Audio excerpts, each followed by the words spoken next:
Welcome to Giulia Hockey, folks. I'm your host, Peter Borgerno. You can find me on Twitter at Russian98. You can find the full show at Jablam Sports. If you have any questions or comments, please tweet us. Use the hashtag Jablam Sports. That's JABLAM Sports. Subscribe to us if you haven't done so yet. Click on those three dots in your podcasting app and share this show with 3 hockey fans you know. Remember, check out our website. Go to jablamsports.com to see all our podcasts, and we even have game notes for every episode, including this one. You'll get tidbits and links to the things we mentioned on the show. For the podcasts, click on podcasts on our website and then hockey, and you'll get this show specifically. This is our last of our Isolated Friends series episodes. I hope you enjoyed them. Episode 6 for season 5. And of course, remember, it's where we're talking to great friends of mine, catching up, showcasing how they've been working hard on their lives, talking some hockey, their favorite teams, and maybe some classic stories as well. And of course, how they've been spending their time during this isolation period. For this episode, we have Giulia Di Giovanni. She's a camera operator and college professor, great friend of mine and teammate back when we were in Fox Soccer Crew.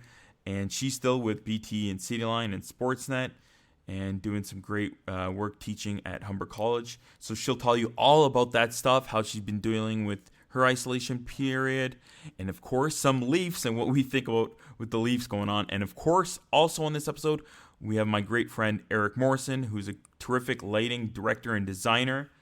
He is a part of the hometown hockey team, so he's going to tell you all about that, maybe how Ron McLean is, and of course, he has got some pretty cool things to talk about with meeting the Stanley Cup. So some great stories there, and some great knowledge, and of course, finding out, different career avenues in the television industry with my friends. I'm glad that you got to kind of see this aspect in there. So please enjoy our guest today.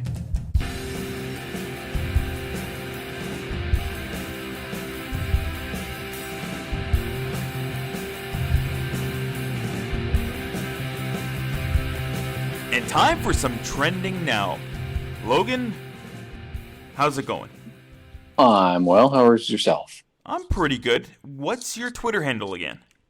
At Hoagie99. And you can message him as well if you have any questions for the show.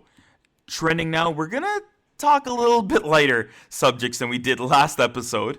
Hopefully that'll be a little bit better. 2 hub cities, which one are they going to be? We don't know for sure, but it all seemed confirmed almost until all the corona backlash happened. But it seemed like on June 22nd, they said they were going to announce who it was going to be. And then that happened kind of right before that. But the Las Vegas Review-Journal had a story saying it will be confirmed that Vegas will be one of them. And then everybody was talking about how Toronto is probably one of them. And then the rumors happened just a couple days right after. Satir Shah, I believe that's who pronounced his last name, he tweeted, and a lot of people started talking about it as well, Vancouver has picked up steam as being an NHL hub city. The league is closer to making a decision. What are we to believe? Which are the hub cities now? Are we just putting it all on hiatus now with everything else going on? No, they're going to at least move forward with a couple hub cities and then figure it out from there if it gets way worse than it is currently. Yeah. Which is not great, but it's not terrible either.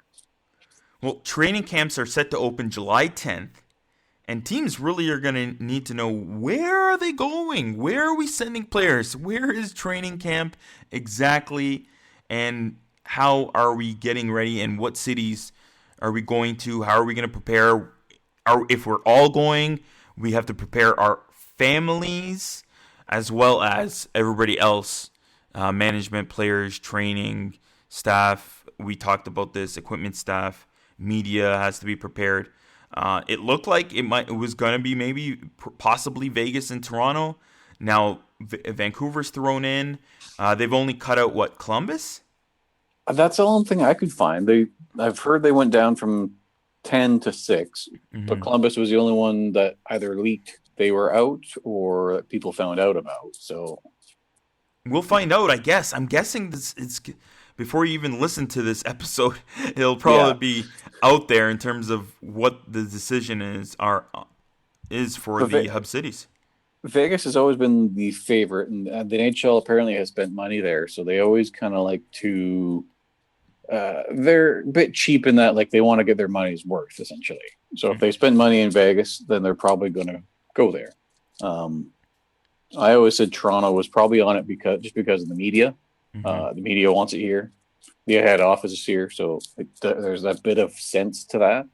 Yeah. But reading an Edmonton Journal writer, he was saying if they do go to Toronto, it's only because of those things and not because of anything to do with COVID numbers, which does make sense as well. Yeah. Well, you also need proper facilities, and that includes very good hotels. And that's why I'm thinking that Vegas was a big number up there, and as well as Toronto. And if you go to a smaller market, how are you going to house 12 NHL teams and everybody that surrounds those teams?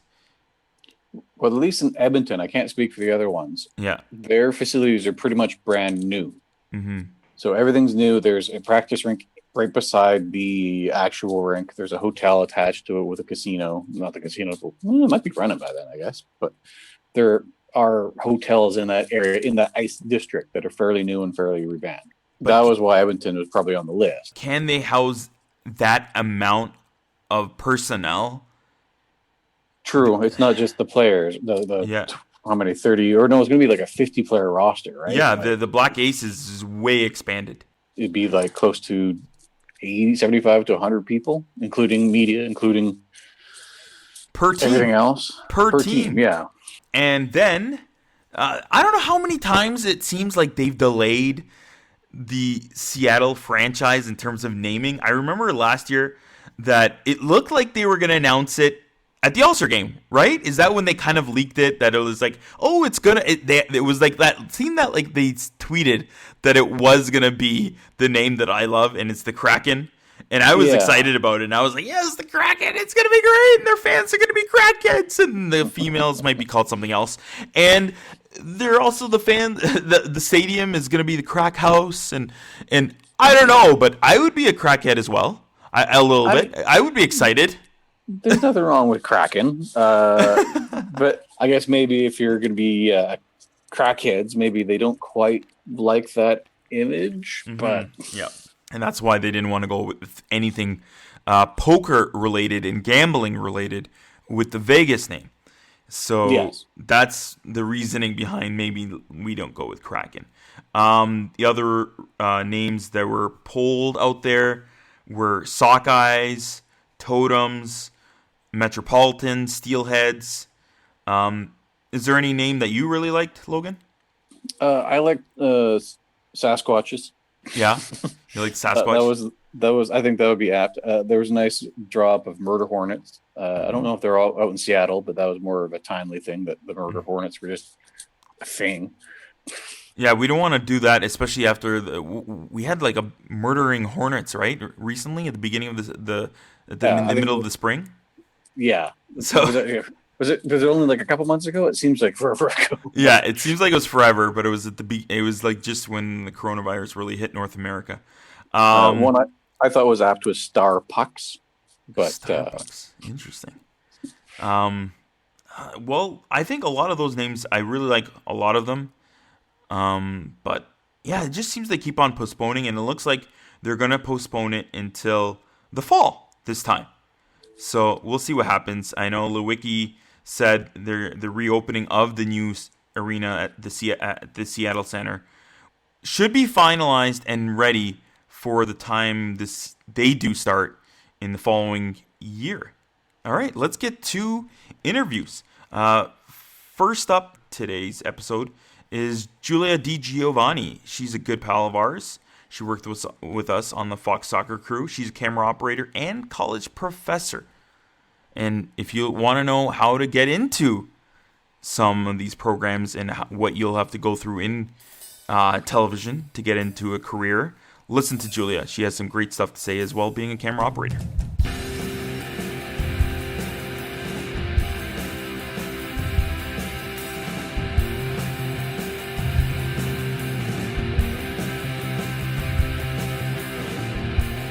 now on the show is my good friend Giulia di Giovanni. She's a camera operator at Sportsnet, Breakfast Television, Cityline, and of course she's worked with TSN in the past, and she's also a college professor and of course an ex-hockey player. We'll get to all that. Welcome to the show, Giulia. Thanks for having me, Pete. I know that I just woke up, so my voice is going to be horrible, but you look great. And where are you right now? Because it looks fantastic. Pigeon Lake out in the Kawartha is I'm very relaxed compared to you probably living out in the GTA right now, but I escaped Peel region and came out to the Kawarthas.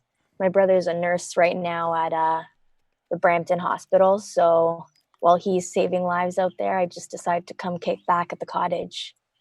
Nice. Well, tell your brother thank you for all his hard work and helping all of us that are in need. I definitely will. Thank you. We're going to get to some hockey talk and all that, but I really want to talk about your career and, of course, a little bit of how you've been dealing with the pandemic. First off, what have you been doing, like, to keep your mind at ease? And, of course, you already said that you've gone up to the Kawarthas.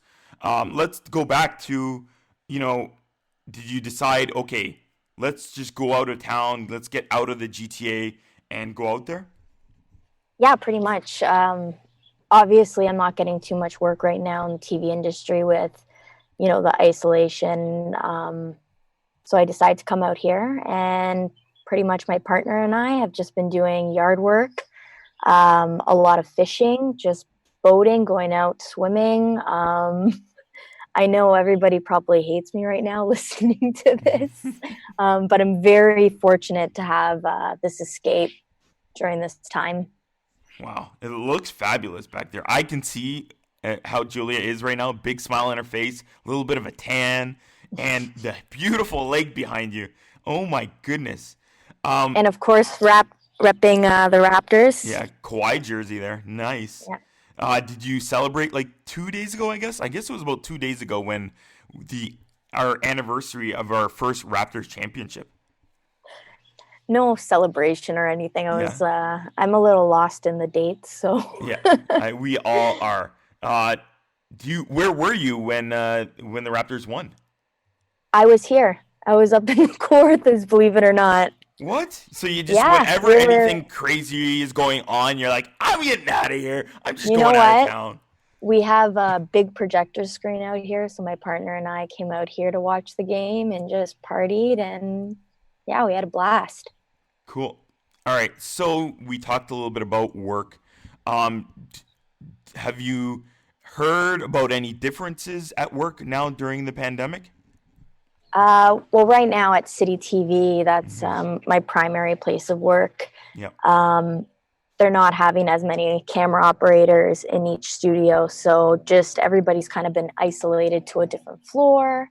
A lot of the part-timers aren't getting as much work right now, unfortunately. That's pretty much it. Over at Sportsnet, there's absolutely no broadcasts happening. There's a little bit of radio happening, and I know that they're slowly starting to incorporate some stuff, but hopefully with the NHL and NBA coming back in the next couple months, that should change, and hopefully our industry picks up. What made you want to get into television and become like a camera operator? I actually, in high school, we had a Comtech class, and I did not care at all about any of my other classes. I would skip class and go to the Comtech room. So from young, I was interested and knew what I wanted to do, probably from like grade 9. So I got into the program over at Humber College, and ever since, I've been going hard at it.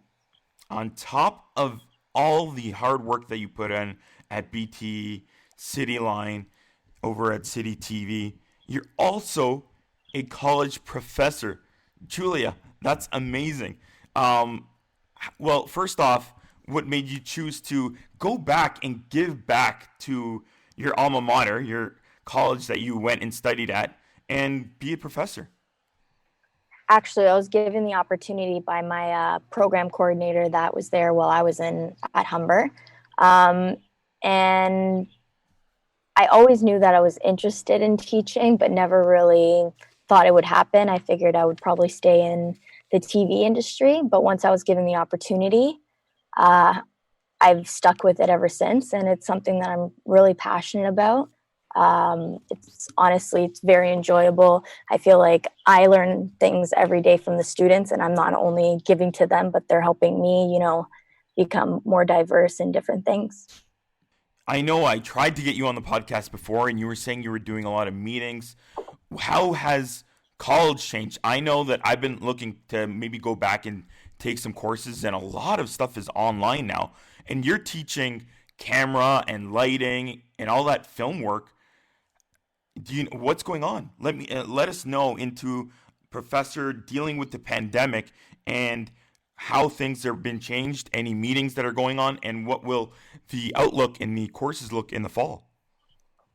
Yeah, well, actually, the last couple months since everything's been happening, I've been asked to begin developing my course as a hybrid. So 50% will be face-to-face and 50% will be online. So I mean, the students aren't going to get as much hands-on with equipment, unfortunately, but we're going to have to use the resources we have to keep building this industry and keep adding more youth to our industry and keep it going.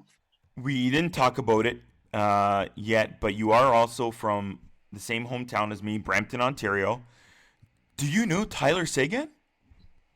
I actually played with his sister, believe it or not. We played inline together for Team Ontario. So I did a little bit of traveling with his sister and his family, and they're great. And I've met Tyler a few times. I think he might be a year younger than me, or maybe he is a 91. I'm not too sure. Do you know? I don't know off the top of my head, you young people. But yeah, I've played inline hockey with his sister, so I know him a little bit. Did you hear it? It was really, really cool that he went out and he protested with Black Lives Matter, and especially as a hockey player in today's society, well, the old school, thought process for players not going out and standing for things that actually matter, and for him to do that was really, I'm actually a little surprised that an NHL I was surprised too. Yeah, that an NHL player decided to do that. And they're all isolating too, and maybe hoping that there might be an NHL playoffs. But that's really cool of him.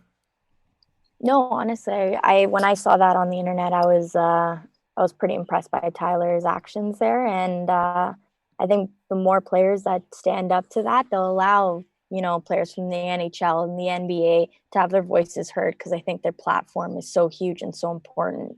Mm-hmm. And also growing up, you played for the Brampton Canadettes. What position did you play? And tell us a little bit about that. I was mainly a centerman, or else I'd be on the left wing typically. I always wanted to be a goalie growing up, but my dad was too worried that I'd be too sensitive, letting pucks in, and I would take it all on my shoulders. But yeah, I ended up playing center my whole little hockey career. And what do you miss the most about it? Is there, if you Probably, do? No, I definitely miss it. I haven't played in a few years just because my industry makes it very tough to join, be dedicated to a certain sport. But I definitely miss being in the dressing room, going on those tournaments away with the girls. Just the competition, because it's been a while since I've, had to really challenge myself. And yeah, you played like in a pretty intense league and playing at versus different cities. So that must have been really cool. Yeah, I mean, we had huge rivalries with the Mississauga Chiefs. So every time you'd go out there and play against those teams, you could actually, feel the competition. So it made it very exciting. when I was about 16, we won provincials, which was probably one of the biggest accomplishments for hockey for me. I played single A for Brampton Canadettes at that point. And it was definitely very rewarding. And you're also a huge Leafs fan, I would say. What for you is your biggest memory of maybe in the NHL or the Leafs growing up? Definitely growing up, my brother always played, my older brother always played hockey growing up. He's a few years older than me. So my brother was playing hockey all the time, and I would be the one sitting by the TV watching the Leafs with my dad all the time. So definitely watching the games with my dad, and it was a huge reason why I got into hockey. I was only 7 years old, and I asked my dad, why can't I play hockey? Like, Fab plays, why can't I play? Mm-hmm. And the next day we were out buying equipment, got me signed up for the fall, and that was it, right? So definitely growing up watching those games with my dad was definitely a big memory of mine for the Toronto Maple Leafs. How do you think the Leafs might fare with maybe the playoffs coming back? Have you heard about the new format, if they do play, and what are their chances? Oh, here we go. Do you really want to hear my biased opinion, Peter? Yes, they're going to go all the way. They're going to win the cup. We're in a that pandemic, is my fear. and that is why the Leafs are going to win, and then we're going to all celebrate in our houses. Believe it or not, that is my biggest fear now. I've never wanted the Leafs not to win the Stanley Cup. Oh my goodness, really? So much in my life. Yes. Unfortunately, I don't think there's going to be an asterisk on the season. I think that, whatever team comes out of this, it shows, what they were doing during their off time is that they were dedicated and like they wanted to win, right? Mm-hmm. But if the Leafs win and then we don't have a parade, I just think it would be the absolute worst thing in the world. So unless a lot of things change and really quickly, I'm a little bit bittersweet about that. Wow, really? You know what? I was thinking about that, and I really do think if whoever does win, I think they should set a future date to actually have like a real parade. How about that? We all celebrate in our houses, celebrating alone, or we have our own 2 celebrations. I'm down. Zoom party at home, and then in like a year from now, we all have a mini party out in Dundas Street, and we pile in there, and then hopefully there is no lingering of the pandemic still going on. So that sounds absolutely amazing, Peter. Yeah, but having an asterisk, going back to that, I really think there should be one for whoever wins because of all the stuff that we've had to go through and how much they're having to go through to remember this. And a different kind of asterisk, right? Yeah, like for a positive version for having to go through this. And if the players might have to be separated from their families, the trainers, the coaching staff, the players, and everybody surrounding, I think it's even harder to win this year, and to adapting in your life, and for them to adapt their careers in their game in dealing with this is impressive nonetheless. I definitely agree. So again, going back to that, do you actually think the Leafs would go all the way, or you just kind of want to avoid that? Are you laughing? Will you laugh at me? No, go Believe ahead. Believe it or not, listen, I think you get by Columbus, mm-hmm. and I don't think it's going to be as big of an issue as people think. I know Josh Anderson is expected to not be back now, which is kind of like okay, that helps us a little bit. And knowing that like a player like Nick Robertson can come into the lineup and become a finisher maybe on the 3rd line, 4th line, whatever, like mm-hmm. something like that sounds pretty cool. Mickey coming back, Superman. Yep. Why not, right? Yeah, I don't know. It's possible. And then we get Boston, and then Boston can just suck it. That's what I think. Boston can suck it. Nice. Well, we don't know with the second round, whatever we call it now, the play-in round, the playoff round, the first playoff round. They have their own mini round robin, it sounds like. So the Leafs could play anybody in that second round. Could be Tampa, could be Philly, could be Boston. So we don't even know. It would be within the East, right? Yeah, so we really don't know what could happen. And the crazy thing is, whoever wins those round robins, they will have that top seed throughout every round, which is a huge advantage for those teams. I know Boston fans are upset that it's like, oh, we don't get our first seed. We had our first seed. But hey, you win those 2-3 games that you have to play now. Sorry, we're in a pandemic. Not everything's perfect. A lot of people are dealing with a lot of worse things. I think like the Habs getting in. Yeah, well, yeah. But I mean, I that's like original six. There's money involved here, so we got to bring in Chicago and Montreal. But yes, you know what? We all have to go through this, and it's great that we might have. Exciting. Yeah, it's amazing. It's going to be something new. Yeah, and very different. And you know what? I know there's been always rumors, and a lot of owners and stuff, they want to expand the playoffs. This is the best time to try something different, try something new. Why not? You're so positive. Yes, I am. And I hope the Leafs go all the way. All right, Giulia, thank you for coming on the podcast. I'm glad we can have this chat. Thanks, Pete.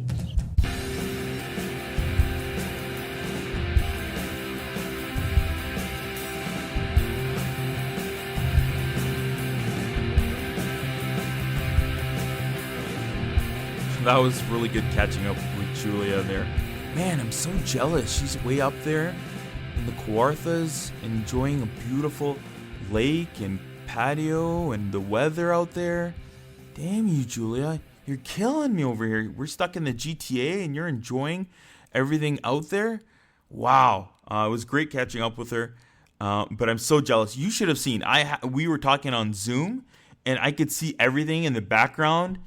Oh my God, she's got a great tan going on. Giulia, enjoy your time. I miss you.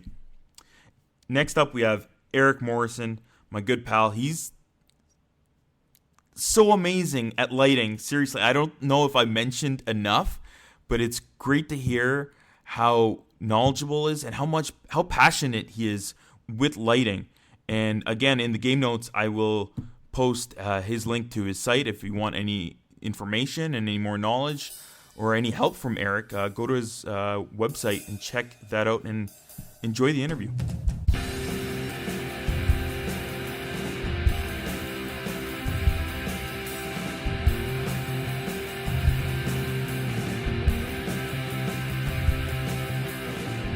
And now on the show is my pal Eric Morrison. He's a lighting designer and director with his own company, Blarnix. Is that how you say it, Eric? It's actually Binary LX. It's a terrible name for it. But See? yeah, it's called Binary LX. Binary LX. And tell people how you came up with that name. Well, I really just came up with it because I was kind of future-proofing my name for the company. So I had a lot of lighting has gone to like computer IP-based stuff. So it's kind of where I was going with it. Oh, okay. All right, perfect. Yeah, so I just didn't want to remake a name for later, but yeah, it could flow a bit better. It's true. All right, so we'll get back to your resume. You've worked with Sure. You've worked with Sportsnet, Rogers Cup, CBC Sports, Leafs TV, Big Brother Canada, which is near and dear to my heart. I love that kind of stuff. Of course, City News and Vice, and of course Fox Soccer, our alma mater, our great program that we got to work on. Yep, I remember that. Yeah. So you've been doing lighting for a lot of years. What made you want to, first off, get into business and then go into lighting, into the business of sports and TV and all this? Well, I mean, what got me into the business is like, it's probably my first placement at a college. I mean, like I was in television video broadcasting program in Canadore College, and I just really lucked out with my first placement. So I had a 1-month internship at Chum on Queen West, Toronto, and I just basically got to know a bunch of people there when I was within that month, and then I got and then I just sort of like worked with everyone. Where I was an editor, I was a PA or a TVA, I was helping out people just here and there, and then I just finally found the lighting people there, and just connected. That's pretty amazing. So I whenever I see you with lighting, and we worked before, it just seems like you ooze this special aura of how much you love doing it. Like, I don't know how like amazing this is, that it just, your eyes just widen open and you're just loving exactly what you do. And just how did that like really evolve over time, that you are so passionate? I see you blogging about it all the time. It's pretty amazing to watch. Well, thank you. First off, that's very kind of you to say. I don't really like. I mean, I kind of fell in love with lighting in general. I think honestly because of the placement I had before, like I was mentioning before with Chum. I mean, coming out of college and working in a high energy environment, good pay, and somehow it's still a relaxed environment, very casual kind of work environment, and much music, and and that kind of just working with very passionate people too. Like everyone kind of had their, it's like a kind of a lifestyle you kind of get sucked into. And I felt like being very very lucky to be a part of that sort of world. And on the daily, I was kind of adjusting, keys, backs, and fills for like pretty high profile bands.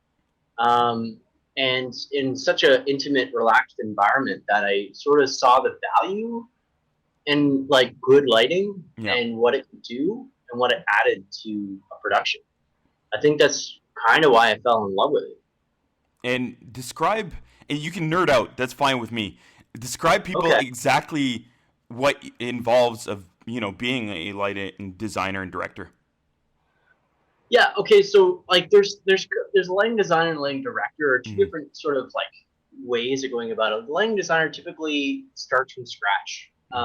They'll design stuff from trade shows to if you're in the rock concert world, you basically you design everything on a 3-dimensional scale and you pass it off to the lighting director. So lighting designer has a couple different sort of terms based on what sort of specialization you get into.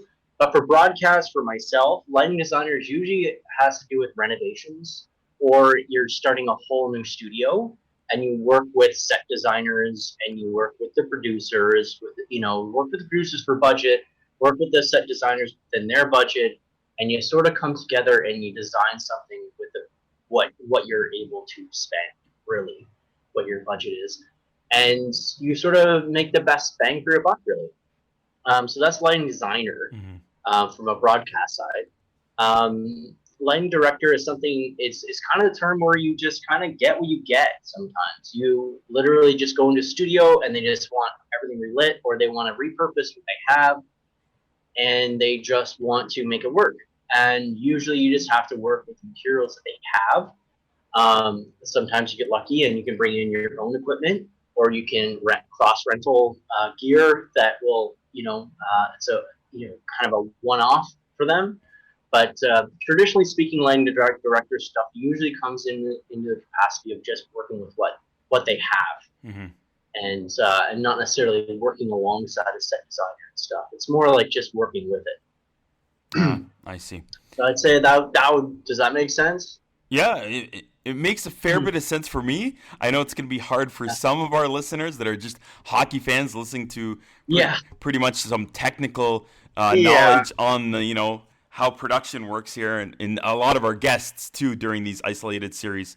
But it's cool. It's really good to understand and learn, and I hope some of our listeners get a good grasp of how things are working behind the scenes, and especially lighting. So I love it. I think it's great to learn a little bit more about.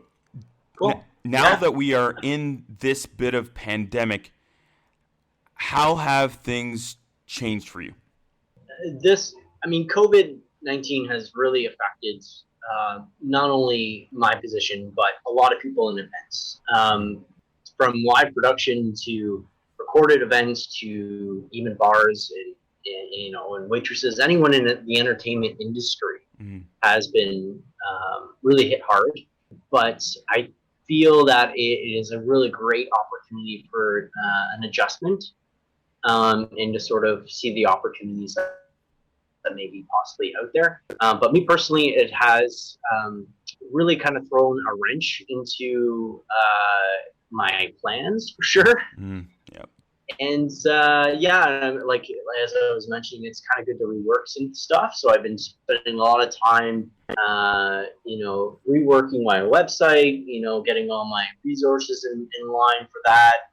Now that's been rebooted. Also taking some time to, spend some time with the family, which has also been really good.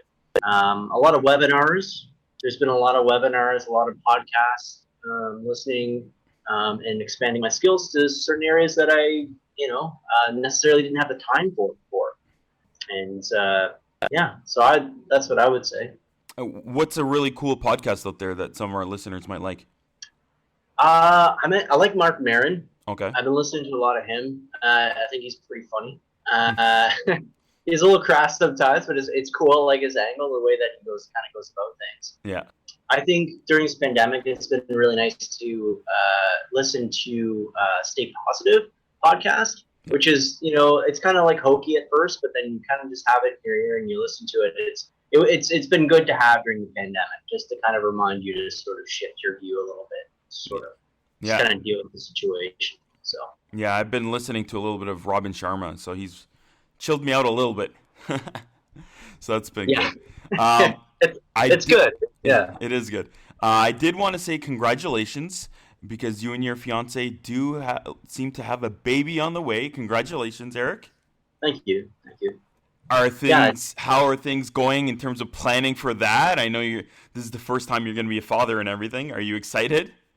Yeah, totally, absolutely. I mean, it's been interesting to go through this process while the world's on lockdown. It's I think it's going to be interesting. I don't even know what to say. Yeah. Like, I'm really stoked for it, but the parents haven't had a lot of time with Alexis, my partner. She hasn't really had a lot of time with my family because everyone's in quarantine and so on and so forth. So it's been a lot of us connecting and a lot of Skype calls and a lot of things like that, and a lot of phone calls and stuff. So it's been an adjustment, but I'm excited for the baby to come here and sort of be a dad, man. And preparing for the baby coming, have things maybe changed in terms of maybe doctor's appointments or anything like that? How is that kind of going on with everything that is going around with us? Well, I mean, in the sense of we have a midwife, and the midwife, before the pandemic happened, I was allowed to attend those meetings, but then afterwards I was not. So a lot of the ultrasounds and midwife appointments that they sort of go over stuff or cares or concerns, not a lot of that stuff I was invited to. Just because of the protocol that they had in effect. Mm-hmm. Going back to your profession, and before we get into maybe hometown hockey and stuff that you've worked on, I know you've worked on some really cool events like the MMVAs and that stuff. What is a really event that you've done that has really stood out in terms of your career and that you really enjoyed doing? Well, I think the biggest rush for me was probably one of my earliest shows, which was you mentioned it, the MMVAs. Mm-hmm. But that one in particular, I was fresh out of college, and I was a part of the North America's first live HD broadcast, and I was able to get my credits on that gig. So I was actually quite excited about that. To be, part of something historic like that is kind of neat. And I think the number 2 tie though, I was thinking about this. I honestly, there's a couple things that I also think are close second, And I would say World Cup of Hockey in the series final for the Golden Knights, Las Vegas. Right. I think those two were very, very close. Mm. Just because of the atmosphere. The atmosphere is great. But yeah, that's what I would say anyway. You did mention, we were talking a little bit before we started recording, that you got to have a special unique moment with a friend of everybody's that loves hockey at the finals in Vegas. Who did you get to meet? Oh, well, I got to meet Stanley Cup. Yeah? Yeah, so it was great. It was actually kind of cool, and I know it's it's experience that a lot of people have, but it was very cool. It was my first time ever seeing it up close like that, and it was very cool to have the confidence of the person, I guess the keeper, to have him just leave the cup right beside me while I was at the console. Mm-hmm. So it was pretty cool to sort of have that experience. I don't know. I can't wait. And you did tell me too as well that when you look inside the cup, what is there? Yeah, like I wasn't sure. Like I just sort of the cup was at pretty low to the ground, so I happened to look in, and there actually is inscriptions on the inside of the cup, like the top part. Wow. And I wish I had the picture on me right now, but yeah, there's some engravings from the very beginning in there. I can't remember what's on it, but it was pretty cool to see inside there. It's kind of hard to see unless you take a picture with a flash, but it's kind of neat. Something I didn't know. Yeah, So, like when you told me that too, I didn't know either because I've seen the cup a couple of times, but I think it was at a certain height too where I could not actually go visually and see it from the top. So that's pretty interesting. Yeah, this is kind of a neat little thing, I guess. So you've worked on hometown hockey for Rogers. Describe for our listeners, how does like a whole weekend schedule work and what you guys do? Yeah, so hometown hockey, when you're working part of the broadcast side of it, we end up flying in on a Friday, sometimes a Thursday, and then leaving on a Monday. And then we fly in on a Friday, possibly even setting up on Friday. Saturday, we set up everything on inside the trailer, so that the trailer gets blown out, it's called. So it's very much like a double expando truck. I'm not sure if you guys have seen those kind of things, but basically it's like a 50-foot truck that has that collapses on the sides and then expands that way as well. And essentially it turns into a mobile studio. So we turn it into a mobile studio that day. We do promotional shots around the festival. And while this is going on, there's people there. There's live bands. And yeah, it's pretty good. It's pretty cool to be a part of all that on Saturday. And then Sunday, the show. So we typically shoot the show depending on when the game is or what game we're covering on a Sunday. We'll sort of wrap the show around the game. And yeah, that's what I would say. And then we strike it, obviously, and collapse the trailer, get it ready to go, and then we fly out on Monday. Describe to us the size of the trailer, because the trailer itself is pretty much where the studio is, right? Where Ron and Tara are, right? Yeah. I mean, like basically, it's once it expands, it's actually quite open. I would say it's probably 16 feet wide. It's not very tall. It's about 6.5 feet tall. For height wise, it's about 16 by 16, and then about 7 feet high. So it's quite small for the amount of cameras and equipment that we have in there, and Ron and Tara and the guests. It gets a little tight. Yeah, I would think so, because I'm picturing like at least a fairly big trailer, but like with equipment and the set, and then them and the guests and everything. I'm like, how jam tight does this get? It does get tight, especially since like sometimes Ron will invite a whole hockey team in. Mm-hmm. So in addition to everything else. So it ends up being like just like the cameras barely have enough room to kind of be where they are. Mm-hmm. And everyone's just kind of crammed by the door, and also the green room. So it ends up being like a pretty tight space. Ron MacLean sounds like the perfect Canadian when we watch him on TV. How is he behind the scenes? Oh, he's amazing. He's a very gentle, easygoing guy. Like, he's always there for anyone who wants to talk hockey, anyone who wants to talk about the game at all. He has an impeccable memory, Mm-hmm. which is, I can't say enough about that. Like, he would literally just see you and go, and you mentioned one line about, I was playing, AAA, and I was a player in AAA in this town, so on and so forth. You'd be like, oh yeah, that was the coach, and blah blah blah blah. He'll know so much information on and how to connect with people. It's actually quite amazing to see. That's what I would say about Ron. So he's very open to like having a conversation about what he loves, which is 100% hockey. And you love lighting, and also, including with hometown hockey, you love traveling, Eric. Let us know a little bit of like some of the interesting places you've been. Well, I would say that, I'm very fortunate in the fact that like I wouldn't have traveled as much if it wasn't for hometown hockey. Mm. A lot of the places that we end up going is close to these really great destinations. At least once a year we ended up on Vancouver Islands.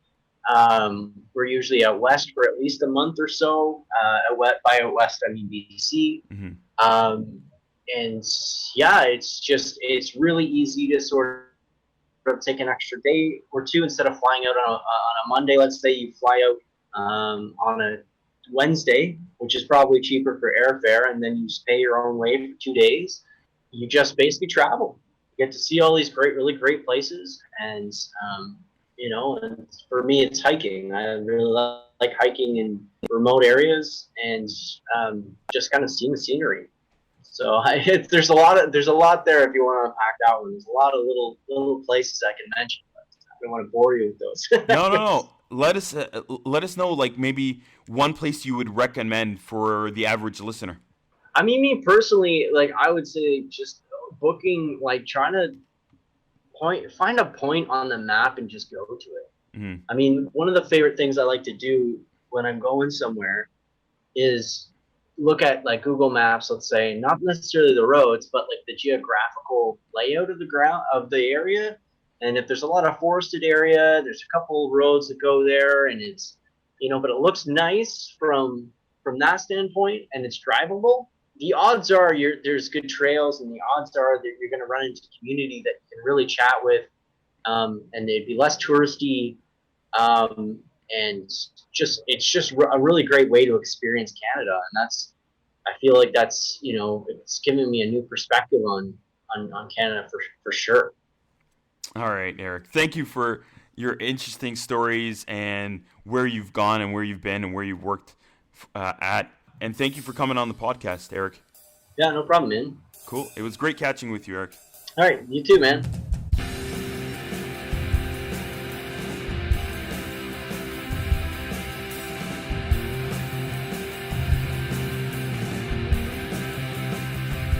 I just want to say again, congrats, Eric, on the upcoming baby coming and everything.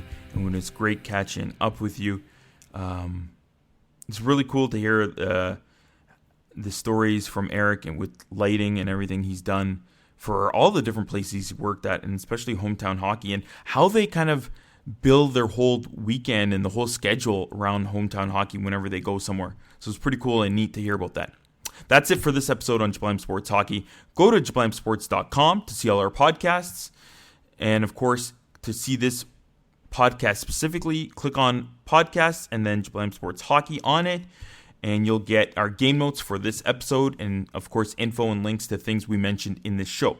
Please subscribe, rate, and review us on Apple Podcasts, Google Play, and Spotify, and wherever you get podcasts. Click on the 3 dots in your podcasting app and share this episode with 3 friends of yours. You can follow me on Twitter at Russian98, RUSSIAN98, or the entire team at Giulia Sports.